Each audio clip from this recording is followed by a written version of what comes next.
Recent టైమ్స్లో మన ఇండియాలో కూడా పెట్రోల్కి సంబంధించి సెడిమెంటరీ బేసెస్ ఉన్నవి అని, ఇందులో ఏకంగా 1,84,400 కోట్ల లీటర్స్ ఆఫ్ ఆయిల్ ఉండొచ్చు అంటున్నారు. అండ్ ఇది చెప్పింది ఎవరో కాదు, మన union petrol and natural gas minister Hardeep puri గారు చెప్పారు.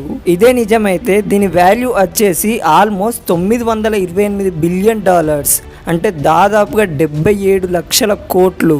అండ్ ఈ వాల్యూ అంతా వచ్చేసి ఒకే ప్లేస్లో. అండ్ ఇలాంటివి చాలానే ఉన్నవి.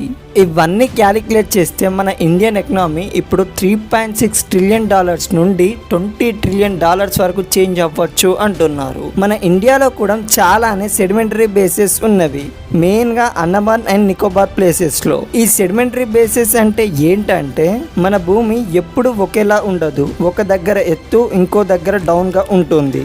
సో ఈ డౌన్గా ఉన్న ప్లేస్లో మిలియన్స్ ఆఫ్ ఇయర్స్ నుండి వచ్చిన చెత్త, చెట్లు, యానిమల్స్ ఇలా వేస్ట్ అంతా చేరాక దీనిపై నుండి మట్టి పడుతుంది. ఇలా ఈ మట్టి వేటికి కొన్ని మిలియన్స్ ఆఫ్ ఇయర్స్ తర్వాత అది ఫ్యూయల్గా చేంజ్ అవుతుంది. అండ్ ఈ ప్లేస్ని సెడిమెంటరీ బేసెస్ అంటారు. ఇది దాదాపుగా 1000 నుండి 1300 అడుగు లోతులో ఉంటుంది. ఈ వీడియో గురించి మీకేమనిపిస్తుందో కింద కామెంట్ బాక్స్లో కామెంట్ చేయండి. అండ్ ఇలాంటి ఇన్ఫర్మేషన్ కోసం లైక్ చేసి సబ్స్క్రైబ్ చేయండి.